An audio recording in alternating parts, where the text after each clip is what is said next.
कांग्रेस के, एनसीपी के, दूसरे विपक्ष की पार्टियों के जितने भी एमएलएस थे वो ये मांग कर रहे थे कि मुसलमानों को 5% रिजर्वेशन मिलना चाहिए, 5% रिजर्वेशन देना चाहिए। कोर्ट का हवाला दिया जा रहा था कि हाईकोर्ट ने अब तक ये इजाजत दी है कि मुसलमानों को 5% रिजर्वेशन एजुकेशन के अंदर मिलना चाहिए करके। वो इस तरह से जोश के साथ बोलते थे, उस बीजेपी से मांगते थे जिसका है तो कोई लेना देना ही नहीं है मुसलमानों से। आज जब यही हुकूमत के अंदर आ गए हैं तो आपने देखा है कि पिछले 2-2.5 सालों के अंदर कितनी मर्तबा कौन से मंत्री ने मुसलमानों के रिजर्वेशन के ताल्लुक से कोई जिक्र किया हो, झूठे मुंह ही सही, लेकिन कोई बात करने के लिए तैयार नहीं है। हम मुंबई जा रहे हैं उनको ये याद दिलाने के लिए कि तुमने जब विपक्ष में बैठे थे तो तुम्हारा क्या मांग थी, आज सत्ता में आने के बाद गिरगिट की तरह कैसा रंग बदल दिए हैं, ये उनको याद दिलाने के लिए हम जा रहे हैं। तिरंगा इसलिए लहरा रहे हैं कि हम इस मुल्क में रहते हैं, इस मुल्क के अंदर हमारा भी इख्तियार है, अधिकार है, और वो अधिकार हमको मिलना चाहिए। ये एक मुद्दा है। दूसरा मुद्दा यह है कि महाराष्ट्र में 93,000 एकड़ जमीनें वक्फ की है। 93,000 एकड़ ये जमीनें क्या सचमुच ही वक्फ बोर्ड के पास है? तो जवाब मिलेगा नहीं, महज कागजों के ऊपर है। ये जमीनें हैं तो पूरी तरह से हड़प ली गई है, बेच दी गई है।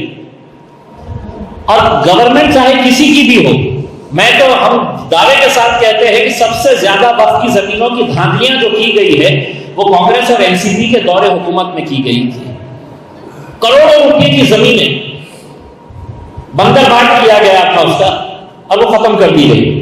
इन 93,000 एकड़ जमीन की देखभाल करने के लिए पूरे महाराष्ट्र में कितने लोगों का स्टाफ है? तो महज 23 लोगों का स्टाफ है। 23 यानी कि इसका मतलब साफ है कि जो हमारी जमीनें हैं उसको कैसे खत्म किया जाए,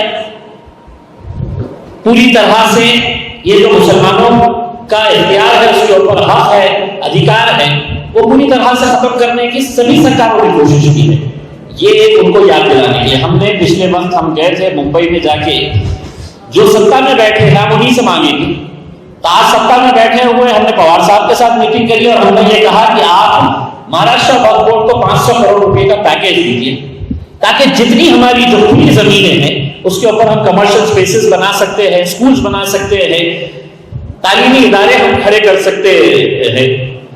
तो इन मुद्दों को लेकर हम पूरे महाराष्ट्र से गाड़ियों का काफिला 27 नवंबर के दिन वहां पर जाएगा, और सिर्फ वहां पर मुंबई में पहुंचेंगे ऐसा नहीं है। मुंबई में जाने के बाद ये गाड़ियों का जो काफिला वहां पर पहुंचेगा तो एक सभा के रूप में उसको कन्वर्ट किया जाएगा। एक पब्लिक मीटिंग वहां पर होगी, और उस पब्लिक मीटिंग के अंदर असदुद्दीन अवैसी साहब और अकबरुद्दीन अवैसी साहब, ये दोनों को ही वहां पर हम दावत दे रहे हैं। असद साहब ने अपना कंफर्मेशन दे दिया है, इंशाअल्लाह हम अकबर साहब का भी कंफर्मेशन लेके, सभी की ख्वाहिश है कि अकबर साहब ने भी आना चाहिए करके। तो ये हमारी मांगों को लेकर हम 27 तारीख के दिन पहुंचने वाले हैं। हमको ऐसा लगता है कि हमको एक खिलौने की तरह इस्तेमाल किया जाता है, और जब सत्ता में आते हैं तो कुछ अलग रंग दिखाते हैं, विपक्ष में रहते हैं तो कुछ अलग रंग दिखाते हैं। तो उनको अपनी हकीकत दिखाने के लिए हम करेंगे। अगर हम वहां पर बहुत अच्छे तरीके से प्लानिंग के साथ, तो ये 27 तारीख का हमारी जो चलो मुंबई का नारा दिए है, हर जिले से, हर तालुके से, हर गांव से आप देखेंगे कि गाड़ियां निकलेगी, तिरंगा लहराते हुए मुंबई की तरफ कूच करेगी। इसके लिए अलग अलग कमिटीज बनाई जाएगी। जो रूट रहेगा उस रूट के ऊपर तमाम हमारे लोगों को खाने पीने का, चाय की जो भी सहूलियत रहेगी वो सब प्रोवाइड करने के लिए अलग अलग कमिटीज बनाई जाएगी। जो हमारे एमएलए साहब हैं उन लोगों के साथ मीटिंग करके, फैयाज साहब के साथ मुंबई में एक मीटिंग करके हम लोग इसको एक बहुत अच्छा शेप देंगे।